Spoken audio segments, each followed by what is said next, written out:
Nima deb o'ylaysiz? Spid kasalligi faqatgina jinsiy aloqa orqali yuqadi deb o'ylaysiz? Judayam xafa qiladigan jarayon ketyapti. Gomoseksualizm. Erkaklar orasidagi bir-biri bilan jinsiy aloqaga borish. Gomoseksualistlar orasida virusni yuqtirib olish ehtimoli judayam katta. Achinarli tomoni, kosmetologlar orasida qon bilan bog'liq bo'lgan protseduralarni bemalol o'tkazishyapti. Bir oy ichida 10% massa, agar 70 kiloli odam bo'ladigan bo'lsa, 7 kilo vaznini tashlab yuboradi. Sababsiz. Xalqimiz voy spid bo'lib qopti desa, o'sha odamga boshqacha nazar bilan qarashni boshlaydi. Siz spid bilan kasallangan odamni kamsitishdan oldin u qanday yuqtirib olganligi muhim emas. Uni huquqlari himoyalanganini esingizdan chiqarmang.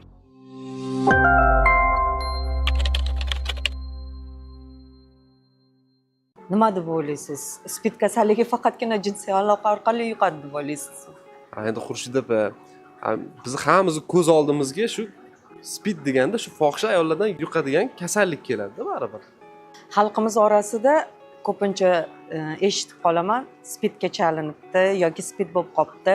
Shu o'rinda ozgina bo'lsa ham o'zi spid nima, spid qanday yuqadi, virusi o'zi qanaqa, OIV AIDS degan tushunchalar bor.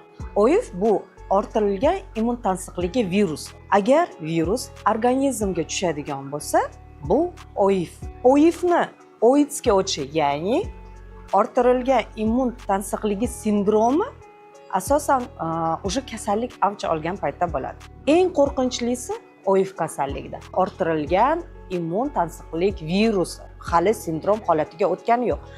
Aynan shu holatda bu simptomlar juda ham yashirin kechadi. Yashirin davri oddiy organizm individual, har qanday immunitet har xil ishlaydi, immunitetga bog'liq. Yillar davomida ham yashirin davri bo'lishi mumkin. Odam hech qanaqa belgilarsiz, hech qanaqa holatlarsiz yashashi mumkin. Endi shu jarayonda men shu narsani ta'kidlab aytib o'tay, albatta medosmotr degan narsa bor. Bir yilda bir marta hech bo'lmagan holatda medosmotrdan o'tib tushirish, ya'niki aynan VICH virusiga analiz topshirib turish, bu o'zimizni strafovka, ya'ni o'zimizni qanaqadir himoyalanishni bir turi hisoblanadi. Chunki davom ettiramizki, ya'ni OIV kasalligiga chalindi. Endi yuqish yo'llari juda ham ko'p. Birinchi yuqish yo'li bu jinsiy aloqa orqali. Jinsiy aloqa orqali yuqish yo'li boya aytganimdek har xil partnyorni tez-tez almashtirish yokida o'sha biz aytgandek fohishalar orasida har xil partnyorlarni almashtirish oqibatida yuqtirib olish yokida yana hozir juda ham eng murakkab yoki juda ham xafa qiladigan jarayon ketyapti, gomoseksualizm. Erkaklar orasidagi bir-biri bilan jinsiy aloqaga borish. Gomoseksualistlar orasida virusni yuqtirib olish ehtimoli judayam katta. Nega desangiz, har qanaqa treshina yoki o'zimiz bilamiz ular qanaqa jinsiy aloqaga kiradi. O'sha treshina bo'ldi. Gomoseksualistlar orasidagi OIVni tarqalishiga bitta pochva bo'lib beradi. Oldinlari narkomanlar orasida virusni tarqalishi juda ham ko'p uchraydi. Chunki nega? Oldin одноразовый shpritslar bo'lmas edi. U paytda mnogorazовый shpritslar bo'lardi, qaynatib ishlatish kerak bo'lgan paytlari bo'lardi. Aynan bitta shpritsdan foydalangan narkomanlar orasida tarqalish juda ham avj olgan edi. Lekin vaqtlar o'tib, shpritslar mnogorazовый emas, одноразовый, ya'ni ko'p martalik ishlatiladigan emas, ya'ni bir martalik ishlatiladigan shpritsga almashilgan paytda narkomanlar orasida OIVni tarqalishi foizi pasaydi. Lekin yana shu yerda o'rinda aytib o'tish kerakki, aynan shpritslar orqali qabul qiladigan narkotiklar hamga o'rnini bosadigan boshqa narkotiklar tarqab ketdi. Bu bilamiz, har xil sosulka vidida, ya'ni so'ruvchi ko'rinishda yoki chaynaydigan ko'rinishda, chekadigan ko'rinishdagi har xil narkotiklarning tarqalib ketishi ham aynan suyuqlik bilan qabul qiladigan narkotiklarni sonini kamaytirdi. Lekin Yaqinda bitta tanishim aytdiki, narkomanlar orasida ham такой aristokratический подходlar bor, такой noziklar bor. Birov ishlatgan shpritsni ishlatmaydi. Men shu fikrga qo'shilmayman. Negaki, qachonki narkotikni qabul qilish doimiy odatga kirib qoldi, lekin oxir oqibat u o'sha tublikka yiqilgan paytda unga farqi bo'lmay qoladi. U aristokratmi, u nozikmi, farqi bo'lmay qoladi. Ana o'shanaqa vaziyatda baribir o'sha shpritsdan foydalanishi hech kim garantiya bermagan. Yana shunaqa yuqish yo'llari borki, sterillanmagan, yaxshi sterillanmagan instrumentlar bilan foydalanish. Особенно hozir ko'p tarqalgan stomatologiya xizmatlari. Stomatologiya xizmatlari ham juda xavfli. Bu yerda faqatgina VICH infeksiyasi haqida gap ketayotgani yo'q. Bu yerda gepatit B, gepatit boshqa infeksion kasalliklar ham stomatologik nimalarga borganda, tashrif buyurganda, davo choralarini olganda yuqishi mumkin. Yana eng achinarli tomoni kosmetologlar orasida, hozir kosmetologiya zo'r boshlangan. Ayollarimiz qo'rqmasdan любой kosmetologga borib, har qanday qon bilan bog'liq bo'lgan protseduralarni bemalol o'tkazishyapti. Shunaqa ayollar bor, albatta ko'radi, bir martalikmi, bir martalik emasmi, lekin albatta bu jarayon ham xavfli hisoblanadi. Yana bor, onadan bolaga yuqadigan, aynan ona kasal, onadan bolaga o'tadi. Endi virus yuqtirib olgan ligizni belgilari ham bor. Bu belgilardan bittasi bu subfebril temperatura. Mani o'zimni hayotimda eng achinarlisi 18 yoshli bola murojaat qilgan. Opa, menda temperatura 37.1, 37.5 bo'lib turadi. Tushunmayman, nimaga unaqa temperatura bo'lib turadi. Hamma yoqqa bordim, lekin hech narsa topisha olmayapti degan shikoyat bilan murojaat qilgan. Ana o'sha paytda men ularga tavsiya qilganman, VIChga tekshirib ko'rishni.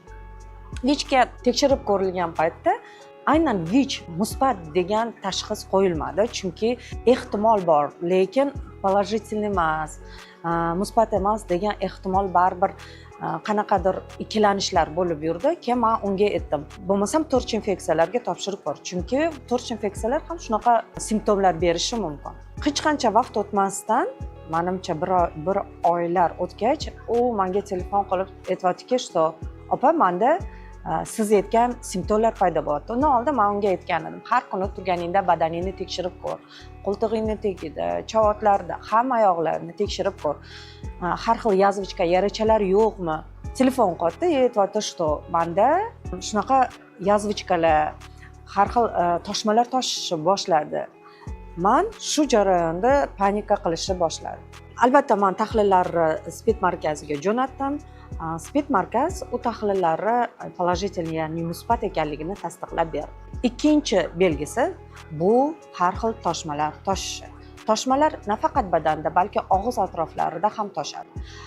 Yana bitta belgilaridan bu bo'lishi mumkin har xil virusli infeksiyalar ko'rinishida, ya'ni bu bo'lishi mumkin ko'r yoki biron bir kasallik holatida kelishi mumkin. Mana boyaga aytganimdek, OIV sekingina OIDSga o'tdi, ya'ni sindromga. Kasallik belgilari paydo bo'ldimi? Bo'ldi. SPID, ya'ni orttirilgan immun tansiqligi sindromi paydo bo'ldi. Shu jarayonda yana aytib o'tish kerakki, SPID bilan albatta bitta konkretna kasallik bilan kechmaydi. Yana bitta belgilardan biri bu sababsiz diareya. Sababsiz diareya bo'lgandan keyin organizmda bir oy ichida 10% massa, agar 70 kiloli odam bo'ladigan bo'lsa, 7 kilo vaznini tashlab yuboradi. Sababsiz yoki diareya oqibatida. Bu ham SPIDning bir belgilaridan bittasi bo'lishi mumkin. Endi shu o'rinda aytib o'tish kerakki, xalqimiz voy SPID bo'lib qopti desa, o'sha odamga boshqacha nazar bilan qarashni boshlaydi. Biza men shu jarayonda aytamanki, tibbiy malakamizni yetishmasligi, tibbiy bilimimizni yetishmasligi bizni noto'g'ri, o'sha odamga nisbatan noto'g'ri harakat qilib qo'yishimizga olib keladi. Masalan, SPID qo'l berib ko'rishganda yokida quchoqlashganda, bitta idishdan foydalanganda, bitta stol ustida o'tirib, ya'ni bытовой sharoitda yuqmaydi. Odamlar orasidagi noto'g'ri tushuncha bu uni kamsitishga olib keladi. O'shaning uchun xalqimizga murojaat qilgan bo'lardim. Albatta, SPID bilan kasallangan bemorlarimiz sir saqlanadi vrachlar tomonidan. Agar sizda shunaqa belgilar bo'lsa, siz gumon qilayotgan bo'lsangiz, darrov vahimaga solmasdan o'zingizni biron bir harakatlar qilmasdan vrachlarga murojaat qiladigan bo'lsangiz, hozirgi kunda unga qarshi protivirusniy preparatlar bor. Odamlar 20-30 yillab aynan shu sindrom bilan yashaydi. Agar vaqtida dorilarni ichsa, to'g'ri hayot kechirsa, yana shu o'rinda aytib o'tishim kerakki, siz SPID bilan kasallangan odamni kamsitishdan oldin u qanday yuqtirib olganligi muhim emas. Uni huquqlari himoyalanganini esingizdan chiqarmang. Albatta, boya aytib o'tganimdek, har qanaqa vaziyatda faqatgina SPID jinsiy yo'l bilan yuqadi degani emas. Boya aytganimdek, yashirin davrini kechirayotgan bo'lsa, uni aniqlash juda ham qiyin. Ana shunaqa holatlarda yuqqan bo'lishi mumkin. Agar siz OIV infeksiyasini yuqtirib olmaslikni xohlasangiz, albatta to'g'ri jinsiy hayot kechiring. 1 yilda 1 marta shifokor ko'rigida aynan VIH infeksiyasiga analiz topshirib turing.